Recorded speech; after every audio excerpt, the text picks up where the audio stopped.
C'est donc un devoir impérieux d'élaborer en temps de paix des conventions protégeant les victimes de la guerre.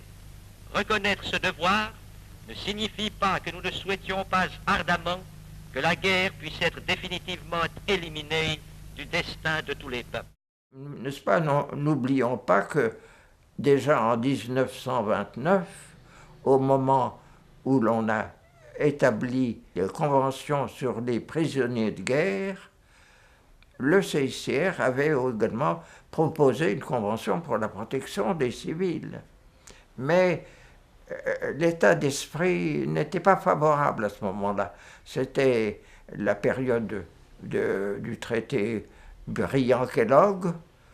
Il n'y avait pas encore les harangues de Hitler, et si bien qu'on considérait que, dans le fond, la population civile à l'arrière n'était pas menacée. Mais naturellement, après la Seconde Guerre mondiale, ce besoin d'une convention sur la protection des populations civiles a été très très grand, a été très éprouvé par tous ces pays européens et autres qui avaient subi l'occupation.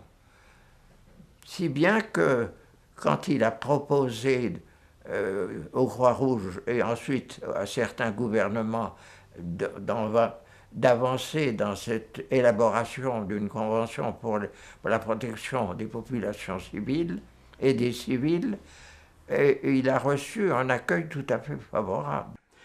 Deuxième objectif, c'est les conflits armés non internationaux. Parce que là aussi, on a vu tout au long de la guerre d'Espagne l'extrême difficulté de conduire une action. Il y a l'expérience de la guerre d'Espagne, puis l'expérience beaucoup plus récente de la guerre civile en Grèce, qui éclate à la fin de la Deuxième Guerre mondiale. On aurait pu parler aussi de la Yougoslavie, d'ailleurs, à ce propos. Mais il y a aussi une très forte préoccupation de savoir comment faire en sorte que l'Union soviétique participe au processus de négociation. Et puis la Suisse est convaincue qu'un traité auquel l'Union soviétique ne participerait pas, en cas de guerre mondiale, sera un traité inopérant. Le premier objectif du CICR, c'était une convention civile. Il y a une convention sur les civils, c'est la 4e. Les conventions de 1929 ont été révisées l'une et l'autre, la convention sur les blessés et la convention sur les prisonniers de guerre, et la convention 10 de la Haye de 1907 sur les navires hôpitaux. Donc on a un édifice de 4 conventions, 3 sont la révision, mais avec des développements considérables par rapport à des textes antérieurs, et la 4e est complètement nouvelle.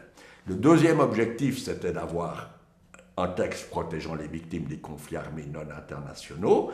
On a un article commun sur les conflits armés non internationaux qui sera la base de largement la moitié des activités du CICR depuis 1949. Alors, l'article 3, c'était dans le fond l'idée, pendant la conférence d'experts, c'était l'idée du CICR que cette réglementation puisse s'appliquer en cas de guerre civile.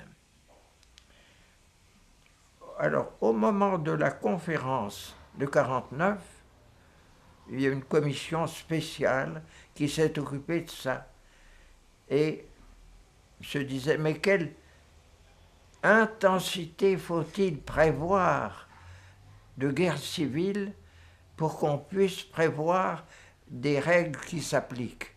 Ça ne peut pas être des troupes intérieures, mais quelle intensité doit avoir cette guerre civile pour qu'on puisse appliquer certaines règles?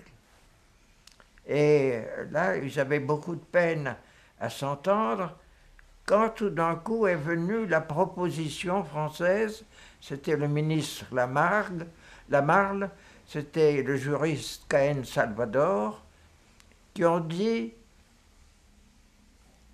il n'y a plus besoin de fixer l'intensité, il suffit de prévoir que certaines règles sont appliquées en cas de conflit non international. Le texte, c'est celui-ci: en cas de conflit non international surgissant sur le territoire d'une autre partie contractante, chaque partie au conflit devra appliquer un minimum de règles. C'était en somme les droits de l'homme, le minimum des droits de l'homme pour ceux qui sont mis hors de combat. Le Comité international de la Croix-Rouge, je dirais dès 1949, dès l'adoption des 4 conventions, même si on a ouvert des bouteilles de champagne, certainement, parce que c'était un succès inespéré au moment où le CICR aborde la conférence de 49, il ne pouvait pas rêver d'avoir des textes aussi complets et que les États acceptent des engagements aussi précis que ceux qui sont consignés dans les conventions de 49. En vérité, il fallait le traumatisme effroyable de la Deuxième Guerre mondiale pour amener les États à se dire « jamais plus », pour adopter des règles qui, malgré tout, leur liaient les mains par rapport à l'avenir.